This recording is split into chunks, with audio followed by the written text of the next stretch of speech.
Oh my gosh. What do I do?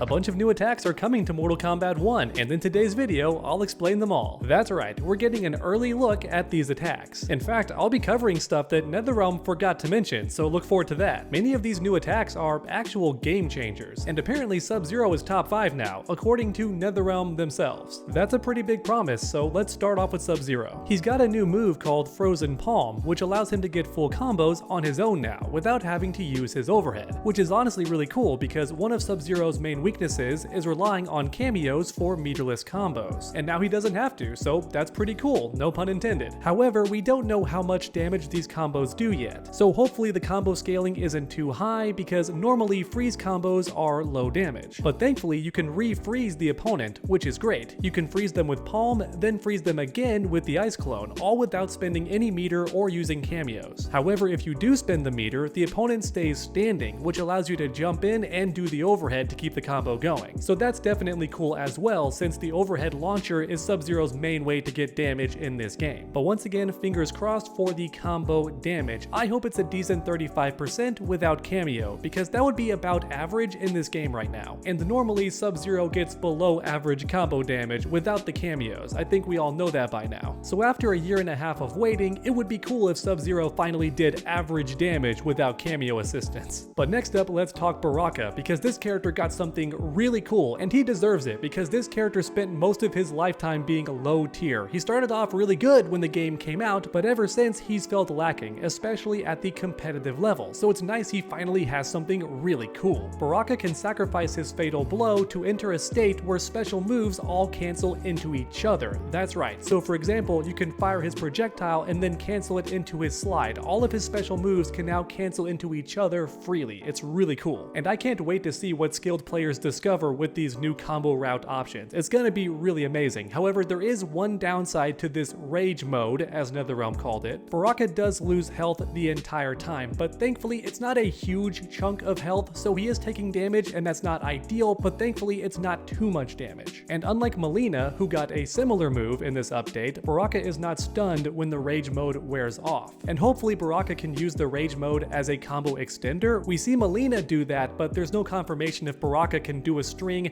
activate rage mode, and then keep his combo going. Fingers crossed that he can. But next up, let's talk Mileena, because her new ability is very similar. You sacrifice her fatal blow to activate a rage mode. However, it behaves slightly different. Instead of canceling special moves, Mileena can now chain her strings into each other. That's right, it's pretty crazy. She can do one string, but then cancel into a new string immediately, and it doesn't cost any meter either, which is crazy. This gives Mileena new combo routes and better hit confirms, plus the rage mode activation can be used to extend combos, so it's like a built-in hit confirm, which is also incredible. But I find this new move kind of funny since Mileena already had crazy high damage in this game, so she didn't really need new combo routes, which is why I think this buff is actually for mix-ups, because she can go for a low string starter, but then cancel into her overhead string instead to catch the opponent, and they're not going to know what to do, and it's going to catch them off guard. I think that's what's going to be so powerful about this rage mode with Mileena, not the combos, but the new mix-up routes, because one of Mileena's main weaknesses has been her mix-up potential, and with this new rage mode, she has endless mix-up possibilities. But with that said, she gets stunned when this mode wears off. That's right, she's just stuck there, fully vulnerable for the opponent to combo her, which is a huge debuff. So your goal with Mileena is to activate rage mode and then kill the opponent before the debuff has time to happen, because you're left open and completely screwed. But sadly, it's time to talk about nerfs now, because Kenshi got a big one, and it's rare that NetherRealm covers nerfs in their Combat Cast videos, so you know this nerf is a big deal. Kenshi's Sento stance now has a shorter duration. That's right. In fact, according to NetherRealm, it's 5 seconds shorter than before now, which is a pretty big nerf, but honestly, I think Kenshi deserves this. He's been top 5 for the entire game. In fact, some people would argue he's been top 3 for the entire lifespan of Mortal Kombat 1. So as a result, I think this nerf is somewhat justified, but with that said, don't freak out Kenshi mains, he also got a new move that seems pretty good. Kenshi's new special move has his ancestor attack the opponent and switch him back to regular default stance, which means you're no longer stuck in the Sento stance when the ancestor spirit wears off. It's honestly a pretty good change. Or in other words, Kenshi got a burf. For anyone not aware what that is, it's a buff and a nerf combined. Big nerf, but also a decent buff to help balance things out a bit. Overall, I do still think Kenshi is going to be a weaker character when this new update arrives, but also that feels fair to me. Alright, next up, let's talk about Tanya. This character got nerfed into the ground, and ever since she's felt lacking, so NetherRealm gave her something really cool. Her power-up is now a combo extender, which makes Tanya one of the best whiff punish characters in the game, thanks to her standing 3 with its godlike range. You can hit the opponent with this thing, activate the buff, and then keep the combo going if you hit them, but if they block it, just keep the pressure up. There's no downside to it. It's a brand new hit confirm on top of a new combo extender, which is one of the main things Tanya was missing after the spinning kick Goro nerf. And also keep in mind that Tanya's power-up got a lot of buffs in the recent patch, but no one was talking about it since her spinning kick Goro nerf was so extreme. However, this power-up buff as a hit confirm kinda cancels out that problem, so Tanya might actually be great again. So next up, let's talk about General Shao. He's got a new move that allows him to keep the axe on the ground. And if you main General Shao, you understand that's a big deal because axe on the ground Shao is a mix-up monster with great frame advantage as well. It's honestly his best form. When General Shao has his axe on the ground, his low starts combos, his overhead starts combos, and he gets a command grab that also starts combos. So the longer that axe stays down, the longer General Shao is a more powerful version of himself. It's actually a great move. So the fact you can extend it is really good, but then on top of that, this new move extends combos too, very similar to Tanya's power-up, which means General Shao has new hit confirm combo routes. That's incredible. If your mix-up lands, you get a full combo, but even if it's blocked, this new move leads to more block pressure, so it's a win-win, very similar to Tanya. Next up, we have Reiko. I love the changes this character is getting. I know many Reiko mains hate the Shuriken nerf, but I prefer it because I don't like him as a runaway character. I want him to be an in-your-face grappler pressure character with all the plus frames, which is what he is now, and this buff makes him even better at that. His run now cancels much faster, which means he can pressure you better on block or cancel into his command grab. That's right, his run now cancels into his command grab, so just one more mix-up. That's incredible. But get this, NetherRealm gave Tremor a new move that synergizes perfectly with Reiko. It's like they're aware that Tremor is the best partner for Reiko, because the man turns into a rock that Reiko can jump off of and execute his air command grab instantly before the opponent can react. So it's perfect synergy. Now of course every character can do this with Tremor, but for Reiko it's just that much better thanks to his air command grab. Overall, Reiko is just a pressure monster now, which is what I always wanted him to be. He's running in, doing pressure, run canceling, landing tons of command grabs, and those command grabs lead to full combos thanks to Tremor. So yeah, I think Reiko's gonna be a rushdown monster. Now finally, it's time for another cameo change because Stryker's got a brand new move. He crouches down and fires multiple gunshots, which makes the attack look mid. And if it is a mid, meaning you can't duck under it, that's gonna make this move really powerful. Because look how long the opponent's forced to block for. You have all day to move in on the opponent and force them to respect your mix-up. This new attack from Stryker honestly looks really good, and it's crazy that Stryker got a new move because the guy's been a top 10 cameo for pretty much the entire game's lifespan. But then again, being a top 10 cameo in this game doesn't mean very much. You kinda have to be a top 7 cameo for anybody to play you at the competitive level. So maybe NetherRealm noticed that nobody is playing Stryker anymore despite how amazing his kit is after they nerfed his grenades. So they said fine, here's a new gunshot move instead to lock down the opponent. Its function is very similar to how the grenades used to be used, right? You would do an attack, summon Stryker, and the grenades will keep you safe. Well, now his projectile does that instead now. His gunshots lock the opponent down instead of the grenades. But now finally, last but not least, we have Shang Tsung. That's right, this character got buffed, but NetherRealm did not mention it. Instead, they showed it during the high-level match against the T-1000. If you watch closely, then you'll notice Shang Tsung can now combo after his throw. This was not possible before. Shang Tsung could not use cameos to combo off his back throw, and now he finally can. Which is actually a bigger deal than you might think, because normally Shang Tsung doesn't have any real mix-ups. He's got an overhead, and that's about it. His low is reactable and only available in one form, so when he's young,